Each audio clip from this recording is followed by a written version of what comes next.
కొత్త టెక్నాలజీలు కనిపెట్టడంలో ముందుండే టెస్లా సీఈఓ ఎలాన్ మస్క్ స్పేస్ ఎక్స్తో ఇప్పటికే అంతరిక్ష రంగంలో తన సత్తా చాటుతుంటే, ఎలాన్ మస్క్ మరో కంపెనీ న్యూరాలింక్ అందులకు చూపు తెప్పించే పరిశోధనలో మరో ముందడుగు వేసింది.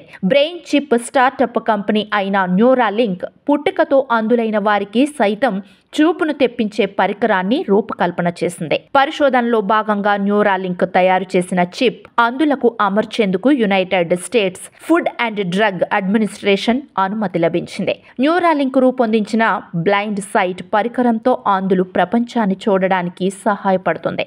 ఈ పరికరం ద్వారా వారు 2 కళ్లతో చూడకపోయినా ఆప్టిక్ నరానికి అనుసంధించబడిన బ్లైండ్ సైట్ డివైస్ ద్వారా ప్రపంచాన్ని చూడగలుగుతారు. పుట్టుకతో అందులైన వారు సైతం దీని ద్వారా ప్రపంచాన్ని చూసే అవకాశం పొందుతారని ఎలాన్ మస్క్ తన సోషల్ మీడియా ఎక్స్ ద్వారా తెలిపారు. మొదట్లో అంత స్పష్టంగా చూడలేకపోయినా క్రమంగా కొంతకాలానికి సహజమైన కంటిచూపు కంటే మెరుగైన సామర్థ్యంతో చూడగలుగుతారని మస్క్ తెలిపారు. అలాగే ఎంతో ప్రమాదకరమైన అతి నీలలోహిత కిరణాలను సైతం ఈ బ్లైండ్ సైట్ డివైస్ ద్వారా ఎటువంటి ఇబ్బంది లేకుండా చూడగలుగుతారని అన్నారు.